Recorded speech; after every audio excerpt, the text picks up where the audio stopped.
everybody. Hi. You didn't see that. Hello, everybody. Today, we're going to be doing something a little bit different. I wanted to test out this hand cam, as you can see. You can see my nice new keyboard and my shiny MMO mouse. I don't play MMOs. Anyway, today we're going to be doing something a little bit different. Because it's the beginning of the year, the end of the last year, I wanted to do some lists. The first list that I wanted to do was... My cat's arrived. She's right there. She hit the light. The first list that I wanted to do was most anticipated games of 2025. So let's just start with we'll go least anticipated to most anticipated, okay?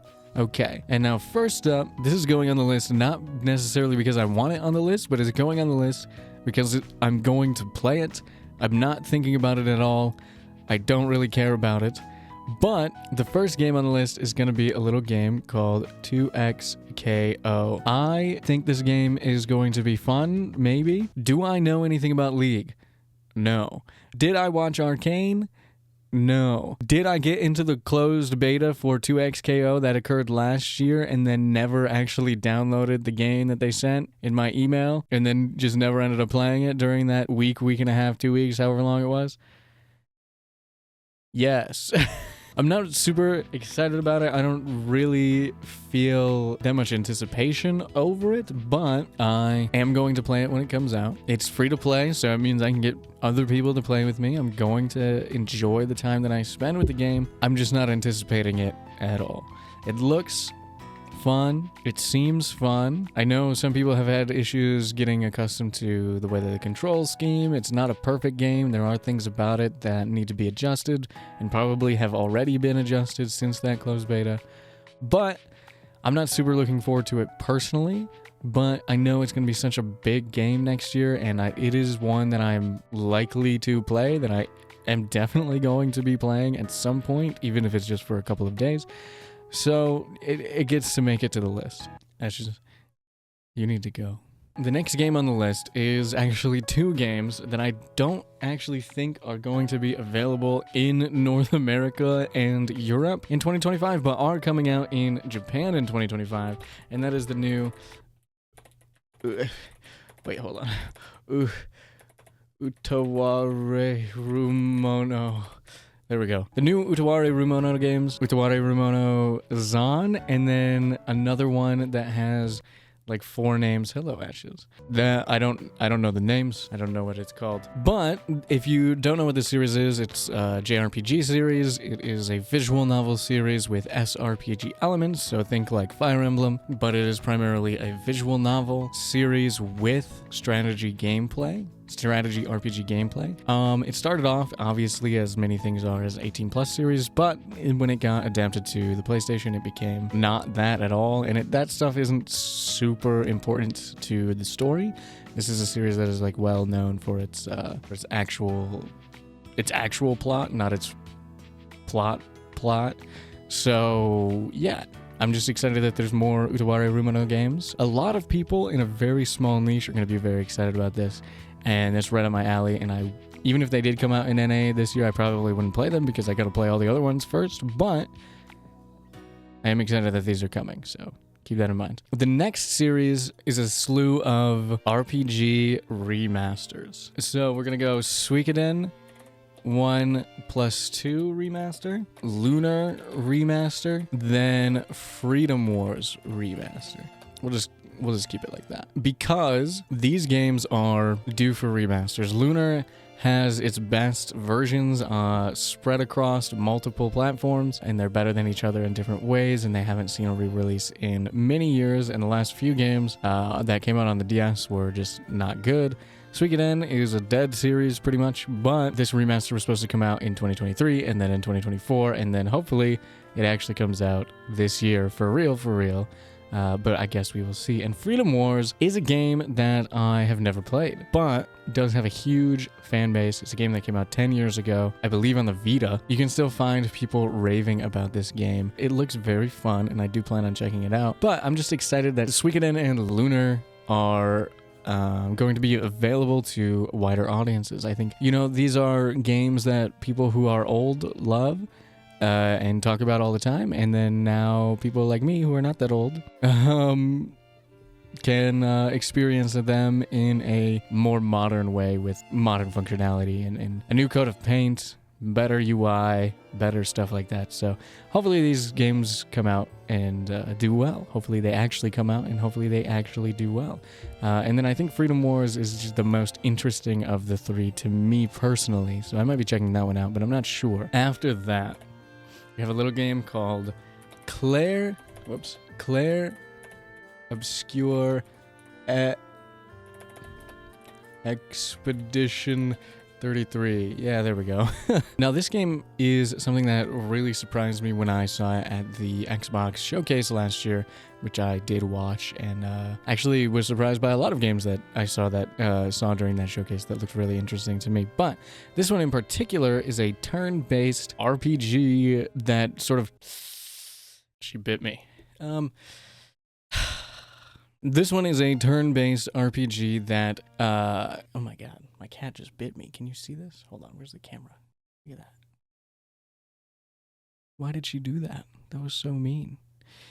Anyway, Claire Obscura is a turn-based RPG that I don't really know anything about. I don't know anything about the story. I don't know anything about the world. I don't know anything about even the release date. But it is supposed to come out this year, and it is a Western RPG that takes the turn-based RPG formula and is trying to streamline it in some way. How exactly they're doing that, I'm not sure. But I always think that these games, or these innovations in turn-based battling, are typically very fun. You know, back in the day, it innovated with the ATB system, and then more modern things like the press turn system, or what they use in Persona. I love turn-based games, and I love RPGs, and I love things that are trying something different. So I'm excited about this, but I don't know really anything about it, and I'm not sure if it's going to be implemented well. But it is sort of touting itself on this like RPG turn-based, but active turn-based, I guess, which is just ATB. But wow, that hurts. Why did she do that? Anyways, I guess my cat doesn't like Claire Obscura Expedition 33, so we're going to move on to the next one. The next one that I'm interested in is a game called Avowed. If you haven't heard of this game, this is a game made by Obsidian Entertainment, who you probably know from things like Fallout New Vegas, Star Wars Knights of the Old Republic 2, Outer Worlds, and even Grounded they made, which is a sort of fun survival game where you play as these kids who get like shrunk down, Arthur and the Minimoys style, and are trying to survive from some ants and stuff and insects and live in the wilderness. But this game, Avowed, is set in the same universe as their other games, Pillars of Eternity. If you don't know Pillars of Eternity, they are CRPGs in the vein of Baldur's Gate, specifically the older ones, but they are fantasy, unique world RPGs, CRPGs set in their own sort of universe, and Avowed is part of that universe now, or is about to be a part of that universe. This one comes out pretty early in the year. I'm really excited. I'm probably not going to play it right away because I have owned Pillars of Eternity 1 and 2 since they came out, and I have all the DLC and the expansions and stuff, and I have not played them. Well, maybe that's not quite true. I have played them. I played the first hour, 2 hours of Pillars of Eternity 1, maybe like, I don't know, like 5 times. You make like a new character, and then you're like, I want to see all these interactions, and you want to do this and do that, and then you just restart the game. And that's a problem that I have with CRPGs. But I do find the world of what I know of it very interesting. So I am excited for Avowed because this is not another CRPG. It is an action RPG in the vein of like how they did Outer Worlds, or, you know, kind of big Skyrim energy. So that's kind of what I'm really interested in. And just another look at that universe with more sort of direct action-based involvement in it, which I think is going to be pretty fun. Is going to be pretty cool. So I am excited for this, but I'm probably not going to play it right away. The next thing that I am excited about is a little game called Xenoblade Chronicles X Remastered. So the reason I'm excited for this more than other remakes is because this is the only game that was stuck This is the only Xenoblade Chronicles game that most people have not played, even if they have played Xenoblade. That's because Xenoblade got ported. The original Xenoblade came out on the Wii, got ported to the Switch. Everybody has a Switch. All the other Xenoblades are out on the Switch. Xenoblade Chronicles X was a Wii U exclusive, so people didn't play it because people didn't have Wii U's, and people didn't buy Wii U's, and people still don't buy Wii U's, except I guess now Wii U's are probably more popular now as like a retro console that people are interested in than they were when they were released, which I think is very funny. But this game is a spin-off game, which might also be another reason why people didn't play it, but it is not in like the same sort of vein as Xenoblade Chronicles 1, 2, and 3, which are more related to each other, either in terms of story or philosophy or whatever. They have the same sort of shared universe. Xenoblade Chronicles X is kind of its own thing, and I think it's a good thing. It's a vehicle-based thing in many ways. You get to pilot, switch into these mechs and stuff, but the game being remastered and re-released for modern consoles, I think, is only a good thing. More people need to play this game. More people are going to play this game since it's come out, and Xenoblade Chronicles is even more massive than it has been ever. Like, this game came out between Xenoblade Chronicles 1 and 2, so it was big in terms of, like Project Rainfall and all that stuff. But it was big, but it wasn't as big as it is now. So I think Xenoblade Chronicles is going to go crazy when this comes out. I think people are going to go nutty. And I'm happy to see it. I'm very, very glad to see it. The next game that I want to talk about is another remake. It is the Trails in the Sky. We'll just call it 1. We'll just call it 1. The Legend of Heroes, Trails in the Sky. First chapter, I think is what they're calling it. It is a remake of Trails in the Sky, which is the first game in the current saga of the Legend of Heroes series, which is the Kiseki series. The Trails series is sort of a sub-series of the Legend of Heroes. Anyway, you don't need to know all that. All you need to know is that Trails in the Sky 1 came out 25 years ago and is very good. But the whole series is interconnected. So the reason that this is such a big series, if you haven't heard of it, is that every game is telling the same story. And I don't mean they're repeating the story. It's not like it's a remake of a remake of a remake. No, what I mean is it's one long epic. Like think like Story of Gilgamesh. Think of like the Odyssey, which is sort of in the zeitgeist right now. Think of like big multi-story Nibelungen, The Ring, Last Forever type stories. This is one massive Lord of the Rings ass connected story, and the original 3 games, and let's be honest, the original 5 games in the series are very different than what started with Cold Steel and sort of continues today. And I think that can put a lot of people off. There's no voice acting in the first 3 games, unless you do like some homebrew modding to get the evolution versions of the voices into the PC version of the game, or you could just get the evolution versions, but it really just depends on personal preference.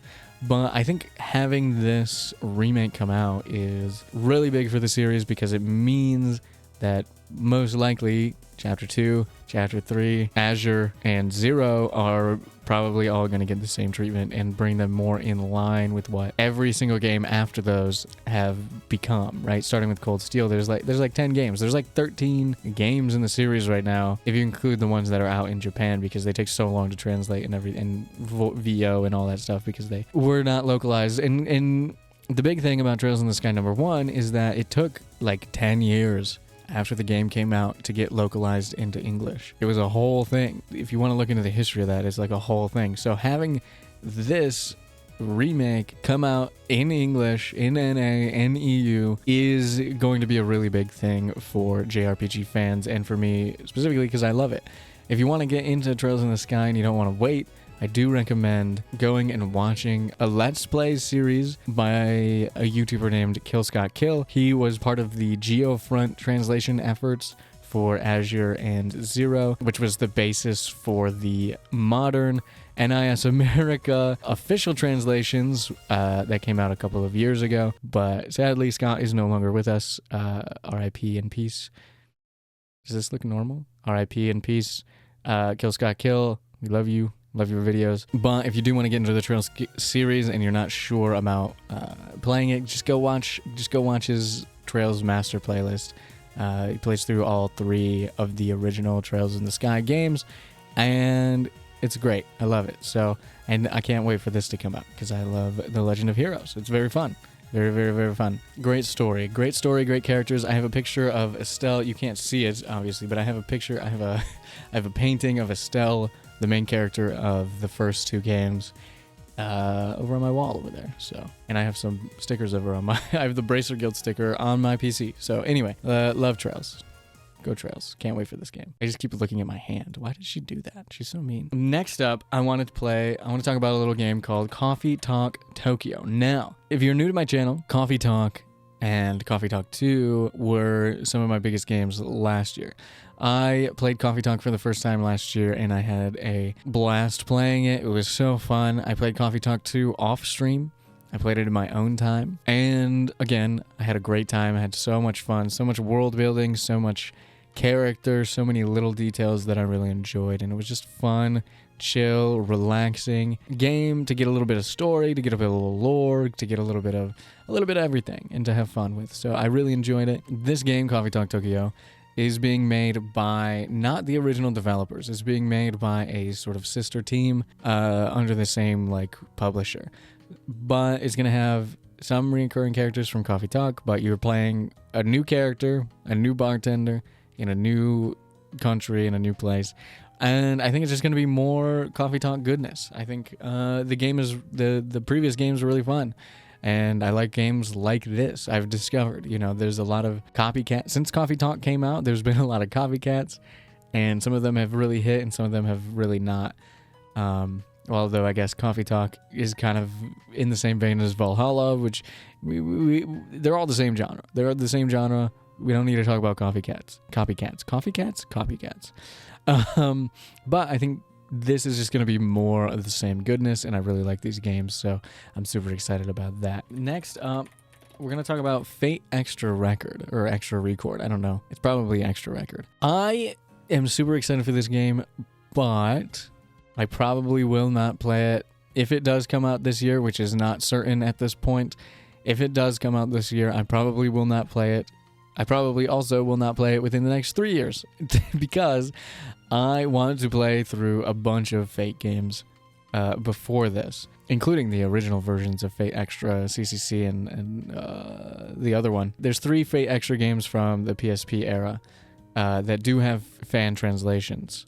If you want to go check them out. And the game that this is based on is the original Fate Extra. If you don't know what Fate Extra is, you might know a little bit because some of the story in sort of an alternate universe, sort of an accentuated additional story, was released on Netflix and did pretty well, and was a sort of a shorter OVA series that was released on Netflix in like 2018, and it did pretty well, and I really enjoyed it when I watched it at the very least. And I think it has some great animation and fun characters, but it doesn't really make a whole lot of sense because it's based on the story of Fate Extra without any of the context, right? So it's like an additional piece. But if you want to get a feel for what it's like, you can go watch that. I really like Fate. Fate is one of my favorite franchises of all time. I've played the original visual novel. I love Type Moon. I've watched Garden of Sinners. I've played Tsukihime and all this other stuff. So I really love Fate. This is maybe admitting too much, but I've restarted Fate Grand Order from the beginning probably, I want to say 14 times. Just wiped the slate clean and started over from the beginning. And I haven't played that game in like, I guess 5 years now. It's 2025. So I did all that between when the NA version came out and 2020, which just goes to show that I really love Fate. And I love the whole universe and the franchise and everything. So I am excited for this game, but I'm probably not going to play Record until I play just Fate Extra, the regular version. So I don't know. But maybe not. Maybe I'll just play this. Maybe I'll just play this version and then I'll go back in the future. Who knows? It doesn't really matter. It's still, if it comes out this year, it's going to be really good for me. And I know some people are wary about it. Some people don't like Fate, or some people are wary about what's going to happen because of what happened with Samurai Remnant, but it was my understanding that people liked Samurai Remnant. I didn't play it, but the people who did play it seem to have a lot of fun. So I'm not really sure what the problem was with that game because I didn't play it, but this should be fun. I really like the story of Fate Extra. From what I know of it and the characters that originated in Fate Extra, like Nero, Tamamo, Hakuno, etc., etc. So I'm excited for this to come out. The next game I am super excited for is the one that I'm most actively excited for before November of last year when I played the Monster Hunter Wilds beta. Then my priorities got a little switched up. But before that, this was my most anticipated game of this year because I don't play these games on stream. I don't play them on channel, but I love the Atelier series, Atelier Marie, the original version. I haven't played the remake, but the original version is one of my favorite games of all time. I've played it through several times, got many of the endings. I've played Atelier Ellie, I've played Atelier Iris, and I just love this game. I love this series, and I think it's so fun, it's so chill. And you probably aren't surprised by that if you have seen me play Infinity Nikki on stream because, you know, they have some of the same DNA. But I really love Atelier games, and Yumiya is purported to be a bit of a darker take on the series. Maybe the thing I might be best equating it to would be like Tales of Berseria for the Tales series, where it was a little bit darker, a little bit grittier, but still had all of the DNA of a Tales game. I expect Yumiya to be that for Atelier. And it looks great. The character designs are great. It looks super fun. And I'm excited for it to come out. So it comes out early in the year. So it's going to be good. It's going to be good. It's going to be good. There's not much to say. If you don't know what Atelier is, it's a chill, relaxing RPG. So if you're into that, but want it to be a little less chill and a little bit more dark, then maybe this is the entry point for you. So make sure to check this game out because you might like it. I don't know. Something that I am excited for is Fable New. Fable 2025, Fable New. I don't know how we want to refer to it as, but it's the new Fable reboot. I think it's a reboot. It's not really a continuation of the story. Maybe it is. I don't know. From what I understand, it's a reboot. I'm super excited. I love Fable. Now, that comes with a caveat. I don't love Fable as much as somebody like Bria Cookiebox loves Fable. But because, you know, I'm kind of a fake Fable fan. I haven't played Fable 2, Fable 3, the Kinect game, the other Kinect game. I don't know. Maybe was there 2? I don't know. The Xbox Live Arcade. I haven't played all that. I have only played Fable, The Lost Chapters for a couple hundred hours when I was in middle school. It came out on Steam, and I would play it on my shitty laptop constantly. I loved Fable 1. I played through Fable 1 many, many times. Fable The Lost Chapters I've played through several times. It's just fun. It has its own unique charms and personality to it, which I think a lot of Western RPGs have sort of lacked historically. A lot of them have, you know, certain features, but don't have a lot of charm or personality. Fable has never had that problem. Fable has always had a lot of charm and personality, and I'm just excited for it to come back. There's been a Fable-sized hole. This is the Fable hole in the gaming industry for many, many years, and I'm excited that it can get filled by Fable itself. So, well, hopefully it's good. I'm crossing my fingers. I want it to be good. I want it to be really, really good. But hopefully it is.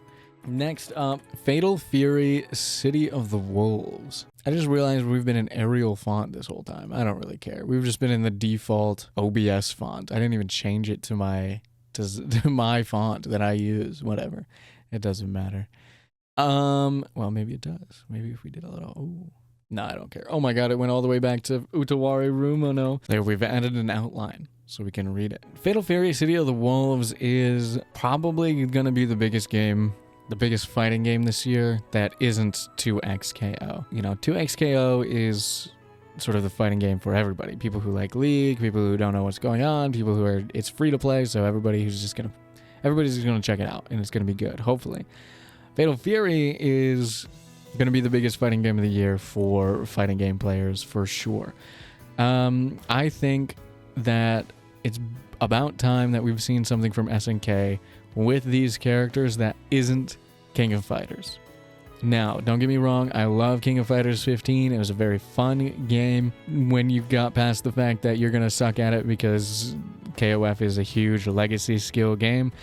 But Fatal Fury City of the Wolves is going to be really fun. You know, I'm sick of seeing Terry in everything for the past 10 years with, you know, nothing to show for it. He's been guesting all over the place, so it's about time they had their own game. You know, I grew up playing the Art of Fighting and Fatal Fury collections on the PS2 and the Wii, and I love the games. They're very fun. I like King of Fighters. I like SNK games, but I've been waiting for something to come out like this that was like, you know, Garo is kind of a sleeper hit. It's sort of one of those like cult classics that people talk about from the 90s, from the PlayStation 1 era. And it's also really the last Fatal Fury game that we've gotten. Art of Fighting / Fatal Fury game that we've gotten. So it's been a very long time. And yet the characters from this series have sort of persisted because of King of Fighters and also because of like being included in Smash or Capcom games like Street Fighter 6 or even that one Akira game whose name I can never remember. But to actually have a brand new SNK fighting game, sure, it's not a brand new series, but it is sort of feels like it because it's been a dead series and they've just been doing King of Fighters forever. So it's nice to have, and it looked fun. You know, I watched some people play the beta, and it seems fun. It seems like it's got some stuff going for it, and I'm really excited for like the new characters and sort of a more modern take on Fatal Fury. I think it's going to hit home. I think a lot of people are going to really like this. I know that I personally am going to like this a lot more than 2XKO, unless 2XKO just blows my mind when it comes out. So, which could happen. I'm not saying that's not going to happen, but it could happen. But the fighting game this year that I'm actually excited for is this one. So yeah, Fatal Fury City of the Wolves. The second most, hold on, I gotta type this whole thing. Hold on. There we go. The second most, hold on, second, bunny ear? Can I give myself bunny ears? Kind of. Jeez. The second most anticipated game of this year for me is actually the 100 Line Last Defense Academy for 3 reasons. One, it is the primary team behind Danganronpa, which is just fun, zany, off the wall, super iconic. Everybody knows Danganronpa, right? 2, it is in a collaboration with Kotaro Uchikoshi, who, if you don't know, made The Somnium Files, Infinity series, and goes all the way back to the 90s. But he's goated. I'm currently playing Never 7, the first game in the Infinity series, over on my Patreon and on a bluer site. I don't know if I can say it on YouTube, but not to delve into my own personal beliefs here, but women's white collared shirts, just phenomenal. Just absolutely phenomenal. One of my favorite things in the world. And I'm a huge fan. And also he's really funny on Twitter. He's got a unique sense of style, and you know when you're playing. And the Zero Escape games, the Nonary games, he made those as well, like 999. So it's sort of a meeting of two insane in crazy minds, which turns into a little heart down here. And also the actual gameplay of the game, in addition to the typical VNE, like visual novel-y, Danganronpa-y, mystery type stuff, is the actual like combat, I guess you could say, of the game is strategy RPG. You know, I love strategy RPGs. Some of my favorite games of all time: Fire Emblem, Marvel Midnight Suns, XCOM. Dark Deity was fun. I don't know, I could just keep naming them. Wargroove.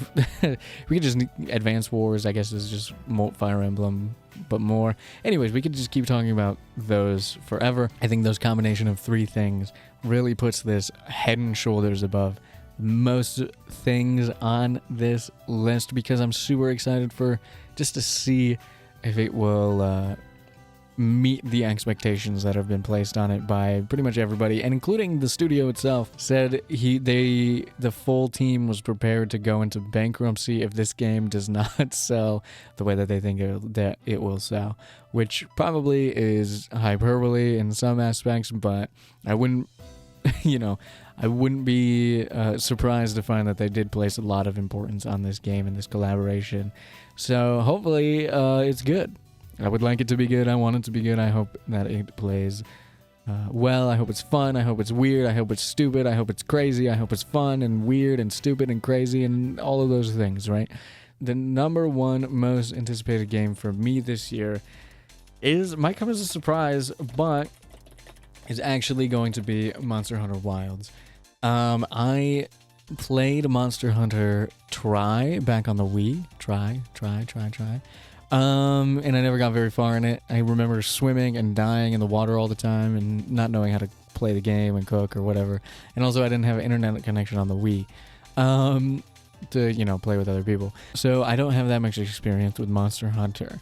But last year I tried out Monster Hunter Worlds for the first time and was just blown away by the detail, the attention to detail that Capcom puts into like everything about the games, just the world and how everything interacts is in the ecosystem is so fun. The little things about like even NPCs in town or stuff like that. And then I went and was like, okay, I played, the beginning of Monster Hunter Worlds. I didn't get too far into it, but then I went and played the original Monster Hunter, well, I guess the remake of the original Monster Hunter, Freedom, on the PSP.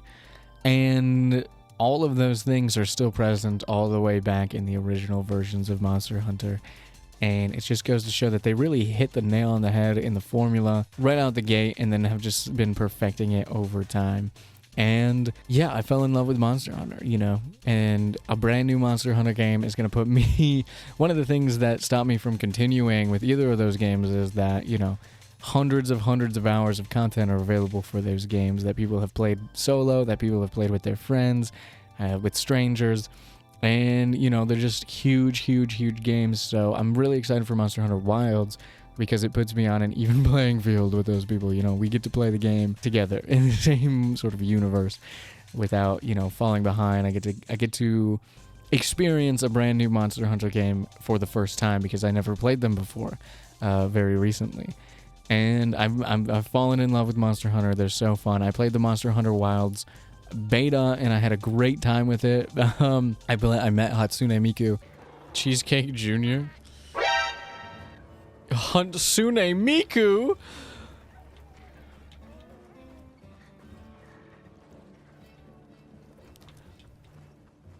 What are you doing here?